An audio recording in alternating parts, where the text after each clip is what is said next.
And tonight, talking about yoga and activism, here is Bex Tyrer.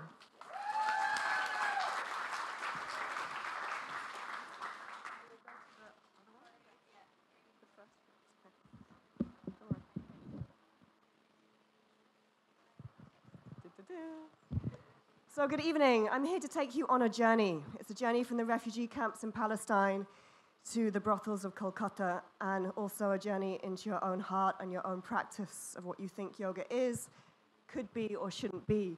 2004, I cycled to Palestine. I worked for 2 years as an activist and a journalist. I couldn't practice yoga. The intensity of every day was too much, and I left pretty broken. From Palestine, I went to Nepal, and I started working as a researcher with children, specifically children in conflict. It challenged a lot of my assumptions of what I thought I knew people needed. It made me step back and just watch and listen.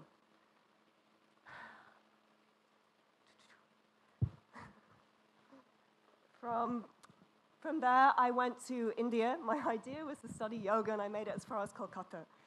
I worked in street clinics, I worked in the slums, and what I did start doing was teaching yoga in the slums, and this was the start of a lot more that was to come.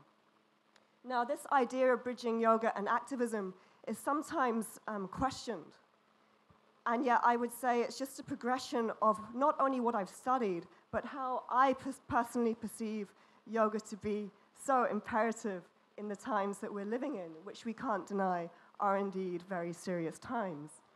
The teachings are wise. They point to a lot.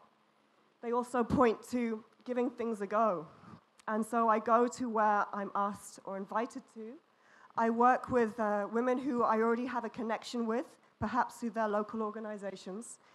And I also work with a lot of survivors. This theme comes up a lot because I use movement. Now, it's not just that modern day yoga is asana. It's so much more, and as one of my teachers, Denise, has told me many, many times, it's about resilience. It's about tapping into that place within that no matter what situation you find yourself in, you can rise up. However, it's hard to walk into a refugee camp in Palestine and start preaching about inner freedom and inner peace. But you can point to it. And one of these guys here, he would tell me that his meditation practice is what sustained him. It's what allows him to get through the madness of each day. It's his place of daily respite. This is Myrna. She's one of my heroes. She's a yoga teacher in Palestine. She's campaigning to have yoga put in the school curriculum. For her, she sees the kids undergo a lot of exposure to violence, and yoga is a really effective way for them to process it. Now, from Palestine, my last trip, I took a 2-day workshop into the desert. We practiced under the stars and had a lot of silent meditation. It was so simple, but for many of the women, it's the first time they'd left their house at night, let alone be in the nature camping. Tears flowed.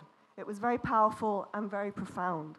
And it shows, as an outsider, what I can do. I've just been invited to go to Jharkhand last month in India to work with tribal women who've been branded as witches. Now, many of the women had been stripped naked, forced to eat human shit, and expelled from their village. However, their responses was very diverse. Some of them daily relived the humiliation. It was very hard for them to move on. For others, they set up dance groups and street theater to educate villagers about the dangers of superstition.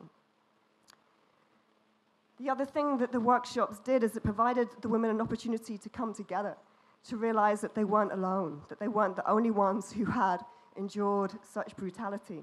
And they got so much inspiration from one another, and it's points like that I realized yoga's really part of a process. I'm simply facilitating the women to come together and let them, as I said, see their own courage. Now, one of the parts of the benefits of the platform of yoga is it provided an opportunity for them to share their stories. It said that one of the key ways to overcome a trauma is to be heard. So that's what we did. We simply listened without saying it was right or wrong, but just to let them hear. I've also just come back from Nepal working with trafficked young women and trafficked into sex slavery. We focused a lot on how they could be proactive in supporting their sisters who were still in the brothels. We also focused on playing, on having some fun. Sex workers in Kolkata. After yoga, we spoke about just their relationship with their body, the alcohol, the drugs, how they deal with violence. And it also gave a few of them an opportunity to say that they felt they had no choice. They didn't know what else to do for money. So this actually led into connections with one of the facilitators who was a potter. This is Durga. She's now left the red light district, and she's working making clay pendants. Each clay pendant she sells for significantly more than what she sold her body for. There's many ways to work with people in radically different circumstances. At times I stand there going, well, how did I end up here? So it's not that I let ideas of religious or cultural or language barriers stop me. I work primarily from the heart, from my eyes, from touch, simply through smiling. Likewise, working with the women who'd been branded as witches, a big part of the yoga classes was them literally being seen. They were being recognized as humans with a human body that they had control over, that wasn't evil. This was really powerful.